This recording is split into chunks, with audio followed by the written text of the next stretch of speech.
5 yards rushing for him now as he is just trying to will his guys to an overtime victory. When he runs, he seems to do a nice job of knowing when to be patient and find the hole, and then when the hole is there, he goes quickly. You're exactly right. He knows how to just take off, but you know what else? Brings a little thump with him, doesn't he? He does. He packs the boom at the end of the run and finishes it going forward. That's what you want to see out of your backs. And he'll take this ahead for about 4. Second down coming up. Well, at the end of all that hitting and hollering, it was a 4-yard run, so the offense is going to go back to huddle and feel pretty good about themselves. Defensively, you have to feel okay because you didn't let it turn into a bigger run, but the goal, shut it down for 2 yards or less. That's when you start to feel good about yourselves. And they get to him after a gain of 6 to the 46. The first throw in overtime for Mayfield now. He's got Hurst as tight end. And able to pick up the first across midfield to the 47. Now after the completion, we're going to get a timeout, an injured player. So on the other side of the field now, it's 1st and 10 as they've got things rolling on this drive. While the trainers take a look, we'll step aside. And he is tackled inside the 40, not quite to the 35. Charles, you get into these overtime situations, that's not a bad guy to dial into. Well, when you have to have plays, especially in a spot as you just described, we're in OT, you've got to go to the guys you can trust. And he can't find anywhere to go with it, and he goes down. It's the former Michigan man, Chase Winovich, who gets in there to bring him down. Okay, was it a breakdown in protection? Did the running back not pick him up? What does it really matter? Sometimes it's just a great play made by the defense. Big-time sack. Another try after the first down sack. Mayfield. And that nearly picked off. Oh, that would have been a big INT here in overtime. Instead, they'll get another shot on 3rd down. Now on 3rd and long, they'll look to throw. Oh, and that's so close to being intercepted. That could have been a big turnover in overtime if he had held on. Instead, though, it is still 4th down. And the punt team on now as this one's sent away. And no return here. Where will they spot it? They say just outside the 20-yard line. Austin's offense ready to go again. Their defense did its job, got the stop. All they need is 3, and this is over. Couldn't have done much else other than score themselves and end it. But they turned it back over to him, and now all they need is a field goal to win the game. An excellent job by the defense. Can the offense finish things off? Yeah, part 1 is done, now part 2. And he'll be corralled right around the 34. And when you're playing a quarterback with some experience and some moxie, you enter the danger zone when you decide to blitz him, because if he's able to diagnose as he did on that play, he can hurt you downfield. He reads defenses so well, doesn't he? He really does, and the best part about that play for him, I don't think that was his primary target. I don't think so either. I think he had the read, figured out where the blitz was coming from, and went to a secondary target for a really nice gain. That was a nicely run slant route, and what the receiver's trying to do is make the defender think he's going upfield for a deeper route, and then breaks it off, usually after about 3 to 4 steps, and cuts towards the middle of the field. And now what he's trying to do is use his body to keep the defender away from the football and get the quarterback a really nice target. Buying time to his left. And he will slide down, but a penalty marker down. And this may be all for naught.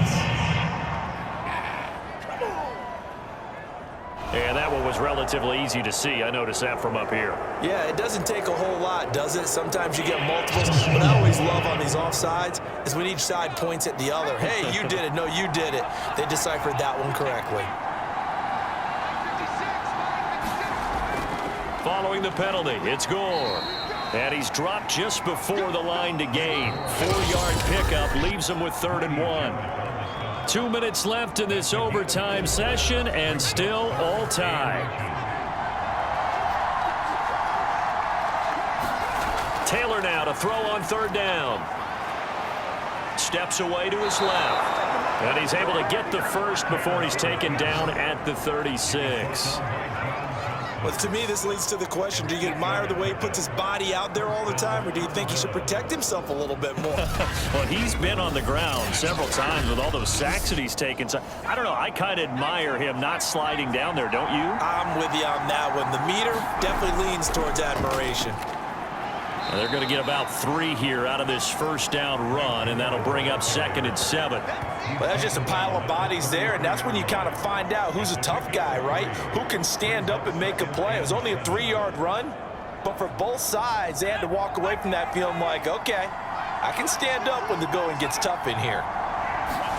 Taylor. On the catch, it's Crowder.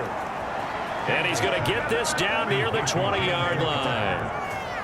A lot of efficiency here on this drive. Heck, this may be their best drive of the game. Yeah, if they'd moved it like this throughout the entire game, we probably wouldn't be here in overtime. But right now, what you just said was the key word, efficiency. Taking care of the ball, move it downfield, get themselves in a position to score and win this game.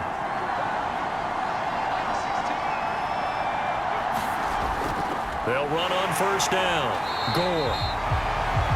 Just a yard on the first down carry, so it's 2nd and 9. Now Taylor. Pressure applied, and he's going to be taken down. They sack him back at the 33-yard line.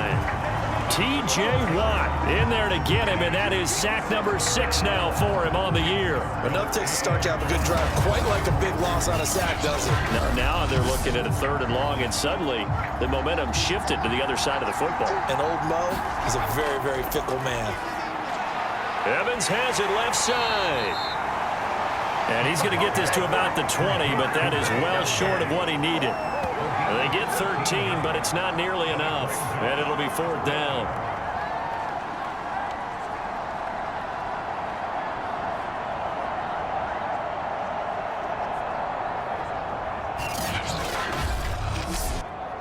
So the field goal unit is on the field as this is a big spot right here. From the left hash, this from 37. Now the timeout comes here in the waning seconds of this overtime as we could be set up at long last for a potential game winner. So now one of the biggest kicks of the night is forthcoming. From the left hash, this from 37. And he got it. The kick is good in overtime. He's able to split the uprights. And that will break our tie and give him a 3-point lead. A road win in the National Football League. Charles, you never take that for granted no matter who you're playing, no matter where you're playing. You take it and you run with it. And you know you primed the pump all week in your own home facility. No one thinks we can do this. Only people who believe are right here in this room. And then you go on the road, band together, and get it done. So for Austin, they climb to 6-2 on the year as they close in on the midpoint of this 17-game schedule. And they'll get a few extra days to get ready for next week. Meanwhile, for the home team here, it's loss number 3 for them on the year. And they'll try to get back to their winning ways next week as they head to Santa Clara to take on the 49ers. So for Charles Davis and our entire crew, I'm Brandon Gaudin. Next game, guess what? Charles and I will be here again. It's the NFL on EA Sports.